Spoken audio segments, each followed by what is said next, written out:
अभी हम बात कर रहे हैं पीजीटीवी कॉलेज की प्रिंसिपल मैम से, कृष्णा शर्मा मैम से।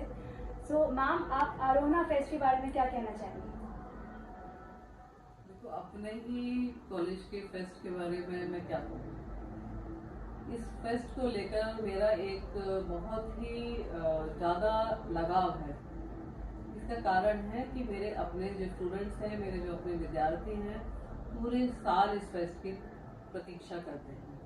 क्योंकि इस फेस्टिवल के माध्यम से, जिसे अगर हम हिंदी में कहें तो सांस्कृतिक महोत्सव, इसके माध्यम से स्टूडेंट्स में आप ये मानेंगे कि शिक्षा के अतिरिक्त और जो उनकी रुचियां हैं, चाहे वो नाटक हो, चाहे वो म्यूजिक हो, चाहे वो डांस हो, जो और जितनी भी रुचियां हैं उनकी, वो इस माध्यम से व्यक्त करते हैं। और ये प्रतियोगिता भी है। तो यानी आपने जो साल भर जिसकी प्रतीक्षा की, जिसके लिए मेहनत की, ये वो समय होता है, ये वो 2 दिन होते हैं जिसमें आप अपनी इस प्रतिभा को दिखा सकते हैं। क्योंकि आपको ये मालूम है कि इसमें अवार्ड्स भी होते हैं, फर्स्ट सेकंड थर्ड हम प्राइज भी देते हैं। तो उस प्राइज का महत्व नहीं है, महत्व इस बात का है जो आपने मेहनत की उसके लिए आपको प्रथम या द्वितीय या तृतीय पुरस्कार मिला। तो और साथ के साथ पूरा जो जितने हमारे स्टूडेंट्स हैं, जितने हमारे विद्यार्थी हैं, पूरे साल जो वो पढ़ते हैं, तो ये 2 दिन होते हैं जो वो पूरे उत्साह से म्यूजिक का, विभिन्न प्रकार के म्यूजिक का, विभिन्न प्रकार की प्रतियोगिताओं का मजा लेते हैं। तो ये आरोहण जो है मेरे अपने विद्यार्थियों को, मेरे अपने महाविद्यालय के विद्यार्थियों को एक ऊंचाई की तरफ ले जाता है, उनके उत्साह को बढ़ाता है।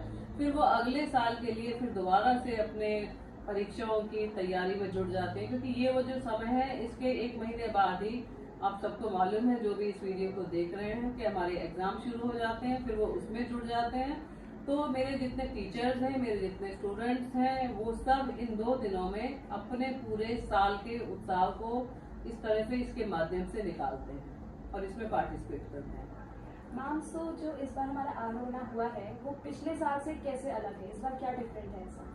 इस साल डिफरेंट ये है कि इस साल मैंने कुछ और भी चीज़ों को इसमें जोड़ा है और कुछ मैंने अपने स्टूडेंट्स को इसमें छूट भी दी है कि आप अगर कुछ और भी करना चाहते हैं, कुछ और भी अपनी रुचि को आगे बढ़ाना चाहते हैं, तो वो भी कर सकते हैं।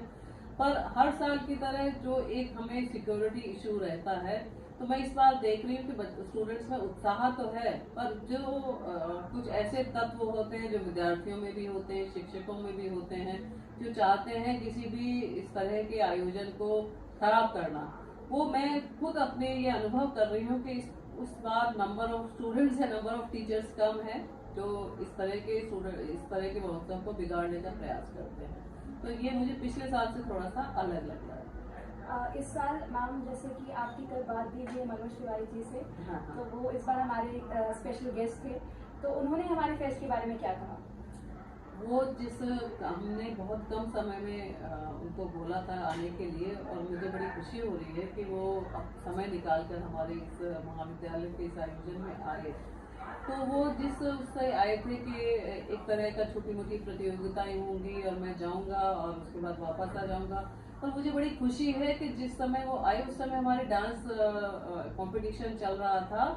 तो जब वो आ रहे थे तो वो देख रहे थे कि किस तरह से स्टूडेंट्स जो है हमारे तैयार हो रहे थे, और कॉलेजेस की टीम भी थी। तो वो जब वो अपना भाषण देकर और अपने गीतों के माध्यम से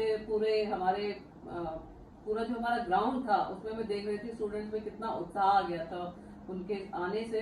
पर जब वो बैठे और उन्होंने हमारी 2-3 प्रतियोगिताएं देखी, तो उन्होंने ये लिखा भी है कि मेरे लिए बहुत ही एक अद्भुत क्षण था कि कितनी प्रतिभाएं हैं हमारे महाविद्यालय में, और इस सांस्कृतिक उत्सव के माध्यम से वो प्रतिभाएं अपनी प्रतिभा को दिखा भी पा रही हैं।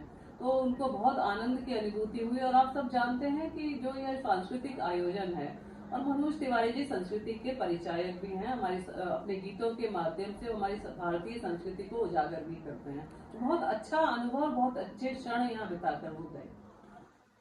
Thank you so much ma'am, आपने हमें इतना कुछ बताया। Thank you so much.